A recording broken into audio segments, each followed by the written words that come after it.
அனைவருக்கும் வணக்கம். Option tricky trade channel மூலம் உங்களை சந்திப்பதில் மிக்க மகிழ்ச்சி அடைகிறேன். நான் உங்கள் சந்தோஷ்.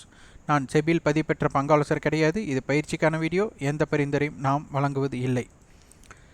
ஒரு 3 ஆண்டுகளுக்கு மேற்பட்டு நம்ம வீடியோ பதிவு பண்ணிகிட்ருக்குறோம், காணொளி போட்டுட்ருக்குறோம். இதில் பார்த்திங்கன்னா நம்ம ஒரு நியூஸ் பேஸ்டு நம்ம எதுவும் பார்க்குறதே கிடையாது. அடுத்து வரைபடம் அப்படிங்கிறது பார்க்கறது கிடையாது.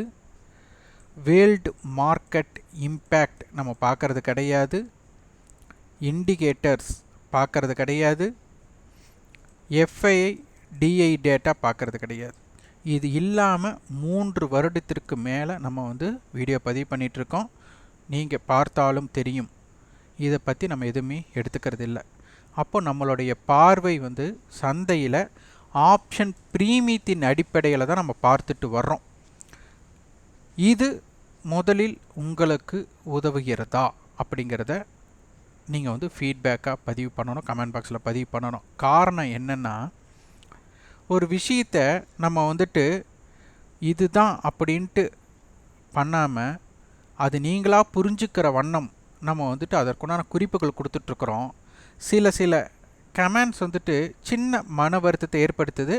சிலதை நம்மளை பாராட்டும் போது அது இன்னும் நம்மளுக்கு அடுத்தது இவங்களுக்கு வேறு ஏதாவது சிறப்பாக தரணும் அப்படிங்கிறதையும் தெரியுது.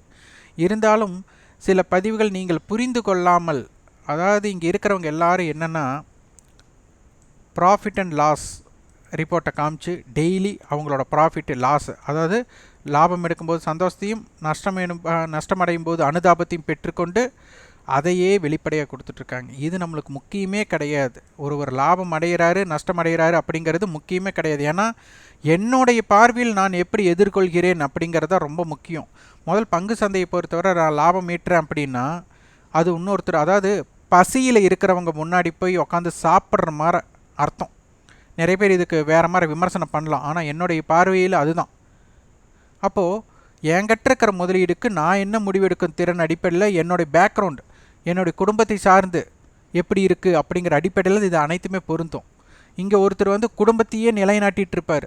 அவர் இங்கே பங்கு சந்தையில் இருந்து வெற்றி பெறணும் அப்படின்னு மற்றவங்க இவ்வளோ ப்ராஃபிட் காமிக்கிறாங்க பண்ணால், சப்போஸ் அவங்க நஷ்டம் அடைஞ்சால் அவங்க ஃபேமிலி என்னாகும், அவங்க குடும்பம் என்னாகும் அப்படிங்கிறதில் யாரும் நினைக்கிறது கிடையாது. அதனால தான் நம்மளுடைய ஒவ்வொரு வீடியோலையும் ஈர்ப்பு அப்படிங்கிற ஒரு விஷயத்தை கொடுக்கறதே கிடையாது.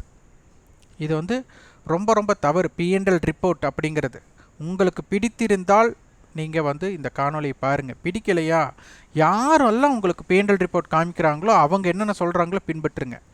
நம்ம பிரேக் அவுட் ஸ்ட்ராட்டஜி அப்படிக்கு சக்ஸஸுக்கு ஒரு காணொலி போட்டிருந்தோம். அதில் ஒரு நண்பர் கொடுக்குற பதிவு பூசி மழுப்புறீங்க அப்படிங்கிற மாதிரி. யாருக்கெல்லாம் நம்ம கொடுத்த பதிவு அப்படி இருந்தது, யாருக்கெல்லாம் புரிஞ்சுக்கிறதுக்கு வாய்ப்பாக இருந்தது, இல்லை இதை எப்படி ஸ்டெப் அப் பண்ணணும் அப்படிங்கிற மாதிரி யாரெல்லாம் முயற்சி பண்ணினீங்க, என்னென்னு தெரிஞ்சுக்கிறதுக்கு முயற்சி பண்ணிங்க, அதையும் ஃபீட்பேக்காக கொடுங்க. இந்த வீடியோவுக்கு 1000 லைக்ஸ் நம்மளுக்கு வந்ததுன்னா அந்த பிரேக் அவுட் ஸ்ட்ராட்டஜிக்கு உண்டான இதுக்கு சக்ஸஸுக்கு நம்ம சொல்லியிருந்தோம், அது என்ன கொடுத்துருந்தோம், அதில் என்ன குறிப்பு கொடுத்துருந்தோம் அப்படிங்கிறதையும் ஃபீட்பேக்காக கொடுங்க. ஏன்னா அப்போ தான் நீங்கள் என்ன புரிஞ்சுக்கிட்டீங்க அப்படின்னு தெரியும். அதனால் 1000 லைக்ஸ் வந்ததுன்னா அதற்கு உண்டான எடுத்துக்காட்டை நான் பதிவு செய்கிறேன். அதாவது 1000 லைக்ஸ் இந்த வீடியோவுக்கு வந்ததுன்னா, நாளைக்குள்ளே வந்ததுன்னா, அதாவது நாளை காலையில் நான் வீடியோ பதிவு எப்படி இருந்தாலும் 8 மணிக்குள்ளே நம்ம கொடுப்போம். அந்த 8 மணிக்குள்ளே 1000 லைக்ஸ் வந்ததுன்னா அதற்குண்டான எடுத்துக்காட்டு நம்மளுக்கு நாளை காலை வீடியோவில் நம்ம அதை பதிவு பண்ணுறோம். அந்த பூசி மலிப்புறோம் அப்படின்னு சொன்னாங்கள்ல, அவங்களுக்கு நெத்தி பொட்டியில் புரிஞ்சுக்கிற மாதிரி அந்த இது இருக்கும். அதனால் நம்ம பிரேக் அவுட் ஸ்ட்ராட்டஜிக்கு என்ன தாக்கத்தை குறிப்பாக கொடுத்துருந்தோமோ அதையும் பதிவு பண்ணுங்கள். அதாவது இப்போ நான் இன்றைக்கி என்னென்ன சொல்லியிருக்கேன்னா, இது அனைத்துமே நம்ம பார்க்கலை, ஆப்ஷன் ப்ரீமியம் மட்டும் தான் பார்க்குறோம். அதனால் உங்களுக்கு சந்தையோட பார்வை என்ன இருக்குது, இதெல்லாம் பார்க்கணுமா, உங்களோட பார்வையில் கண்டிப்பாக பார்க்கணுமா வேண்டாமா அப்படிங்கிறதையும் பதிவு பண்ணுங்கள். நம்ம P&L ரிப்போர்ட் காமிக்கிறது கிடையாது, காமிக்கவும் மாட்டோம். அதனை பற்றி கருத்துக்கள் நீங்கள் பதிவு செய்யலாம். அது போக பிரேக் அவுட் சக்ஸஸுக்குன்னு ஒரு குறிப்பு கொடுத்துருந்தோம் ஒரு 2 நாட்களுக்கு முன்பு வீடியோ. அது என்ன குறிப்பு கொடுத்தோம், அந்த குறிப்பை பற்றி உங்களுக்கு தெரிஞ்சுக்கணும் அப்படின்னா இந்த வீடியோக்கு 1000 லைக்ஸ் நாளை காலையிலுக்குள்ள இருந்தால் அதற்குண்டான விளக்கம் அளிக்கப்படும், இல்லை என்றால் இல்லை. வாங்க வீடியோக்குள்ளே போகலாம். இன்றைக்கி காலையில் ஒரு பதிவு ஒரு குறிப்பு கொடுத்துருந்தோம். யாரெல்லாம் அந்த குறிப்பு பார்த்தீங்க, அதை ஆய்வு செஞ்சீங்களா அப்படிங்கிறத ஃபீட்பேக்காக கொடுங்க. என்ன குறிப்பு கொடுத்துருந்தோம்? ஓப்பன் ஸ்ட்ராட்டஜி அடிப்படையில் previous close above, open above, yesterday high above சந்தை இருந்தால் அது லாஜிக் அடிப்படையில் மேல் நோக்கி மட்டும்தான் செல்ல வாய்ப்பு அப்படிங்கிற ஒரு குறிப்பை காலையில் ப்ரீ ஓப்பன் இம்பேக்ட் வீடியோவில் கொடுத்துருந்தோம். இது யாருக்கெல்லாம் இந்த குறிப்பு பயன்படுத்தி நீங்கள் வியாபாரம் செஞ்சீங்க அப்படிங்கிறது முக்கியம் இல்லை. வியாபாரம் செய்கிறீங்க செய்யலை அது எனக்கு முக்கியம் கிடையாது. இந்த குறிப்பின் அடிப்படையில் யாரெல்லாம் சந்தையை பார்த்தீர்கள் அப்படிங்கிறதான் தெரியணும். ஏன்னா இதோட இம்பேக்ட் இன்னைக்கு இருந்தது. பாருங்க, நிஃப்டி நேற்றைய ஹை 19,435. இன்னைக்கு பாருங்க, நேற்றைய க்ளோசிங் 19,355. இன்னைக்கு ஓப்பன் 19,427. அப்போ என்ன இருக்கு?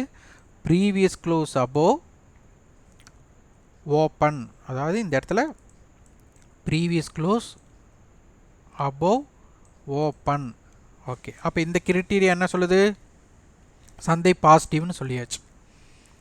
அடுத்தது ஓப்பன் அபோவ் சஸ்டெயின் ஆகிற வர, எஸ்டர்டே ஹை அபோவ் சஸ்டெயின் ஆகிற வர. அப்போது 19,435க்கு அபோவ், 19,427 அபோவ், 19,355க்கு அபோவ் சந்தை இருக்கிற வர சந்தையோட பயணம் என்ன இருக்குது? 19,515 வரை அடைந்துள்ளது.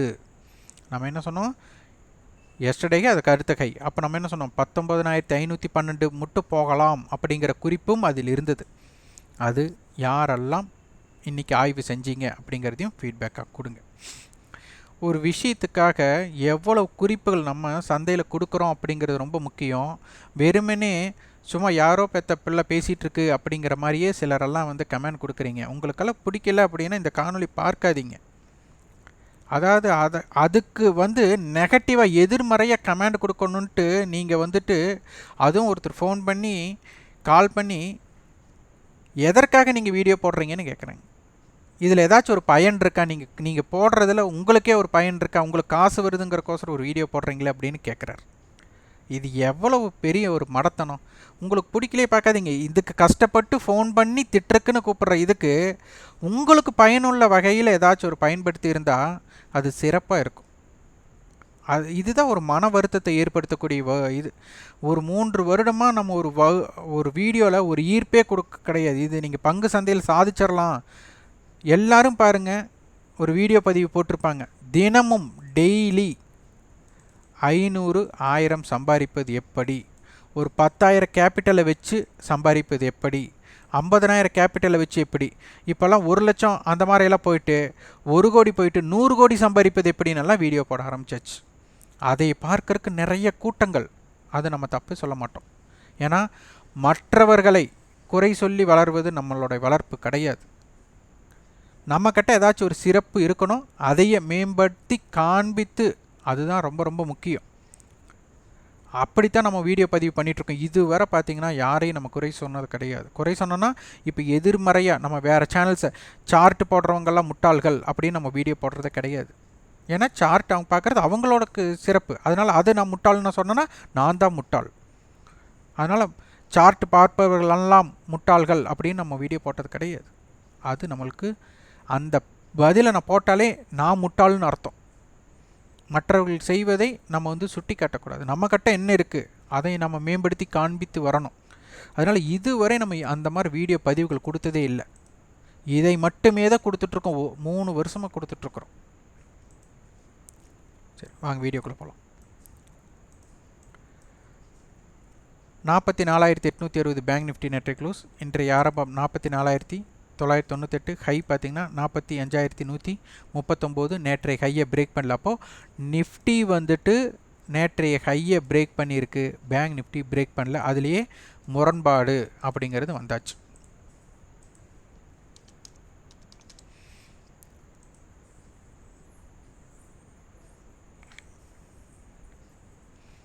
நிஃப்டியோட அட்டவணை வந்து 19,500 கால் 500 புட் கட்டுப்பாட்டுக்குள்ள இப்போ சந்தை இருக்குது. அதனுடைய கட்டுப்பாடு க்ளோசிங் வந்து நம்மளுக்கு 115 புள்ளிகள் கொடுத்துருக்காங்க. அப்போ 19,500 அப்போ 19,535 19,615 19,500 புட் 80 ரூபாய். அப்போ 19,420 19,385 சந்தை இந்த எல்லைக்குள்ளே தான் இருக்கிறதுக்குண்டான வாய்ப்பாக இப்போதைக்கு இருக்கிறது. நாளை தினம் அட்டவணை எப்படி அமைகிறதோ அதற்கு தகுந்த மாறுபாடு கிடைக்கும். ஆப்ஷன் சைடில் இம்ப்ளைட் வாலிட்டி எப்படி இருக்குன்னு பார்க்கணும். அதில் இம்ப்ளைட் வாலிட்டி குறைவாகத்தான் இருக்குது. லோயர் வேல்யூம்னு ஆயிடுச்சு. 19,450 கால் மற்றும் புட் இதனுடைய ப்ரீமியம் ஆட் பண்ணால் நம்மளுக்கு 110 புள்ளிகள் வருகிறது. அப்போ 19,340 டு 19,560 அப்படிங்கிறது தான் இந்த சந்தையோட எல்லையாக இருக்க போது. 19,450 மையப்புள்ளியாக இருக்க போகிறது. அடுத்து பேங்க் நிஃப்டி.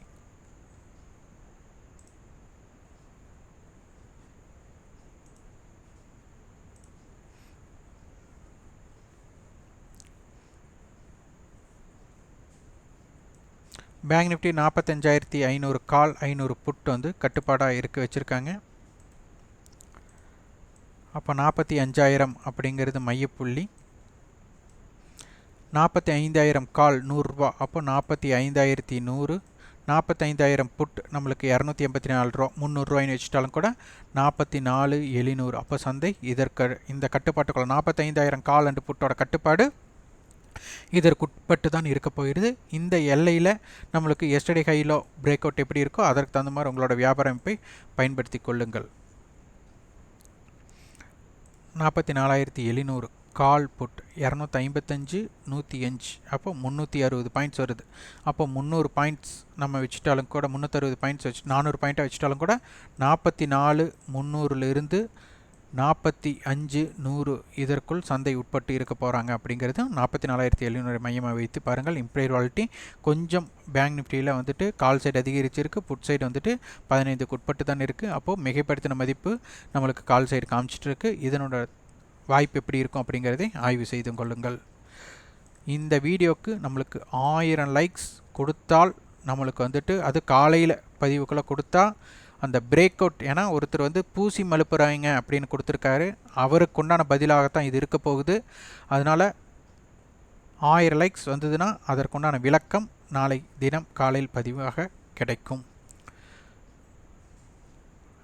இது வந்து நம்ம கட்டண பயிற்சி பற்றி ஒரு தகவல். யாருக்கெல்லாம் இண்டெக்ஸில் அடிக்ஷனாக வர்த்தகம் செஞ்சிட்ருக்கீங்க, ரொம்ப கடினமாக இருக்குது அப்படிங்கிறவங்க பங்கு சந்தையில் அடிக்ஷனே இல்லாமல் ட்ரேட் பண்ணணும், டிசிப்ளினாக ட்ரேட் பண்ணணும் அப்படின்னா ஸ்டாக் ஆப்ஷனில் நம்மளுக்கு வந்துட்டு ப்ரீ ஓப்பன் இம்பேக்ட் இருக்க போகுது. அந்த இம்பேக்டை வச்சு நம்ம வந்துட்டு 9:15 9:30 வர்த்தகம் அந்த இம்பேக்டை எப்படி பயன்படுத்துவது அப்படிங்கிறக்குண்டான கட்டண பயிற்சி நம்மளுக்கு ஜூலை 14ஆம் தேதி துவங்குகிறது. விருப்பம் உள்ளவர்கள் 9842610908 என்ற வாட்ஸ்அப் எண்ணிற்கு தொடர்பு கொண்டு அதனை பற்றி தகவல் பெற்றுக்கொள்ளலாம். எங்களிடம் கட்டண பயிற்சியில் இணைவதால் வெற்றி பெற்று விடலாம் அப்படிங்கிற எண்ணத்தில் இணைய வேண்டாம். ஏன்னா நம்மளுடைய கட்டண பயிற்சியில் பை எங்கே செய்யலாம், செல் எங்கே செய்யலாம் அப்படிங்கிறத சொல்ல மாட்டோம்.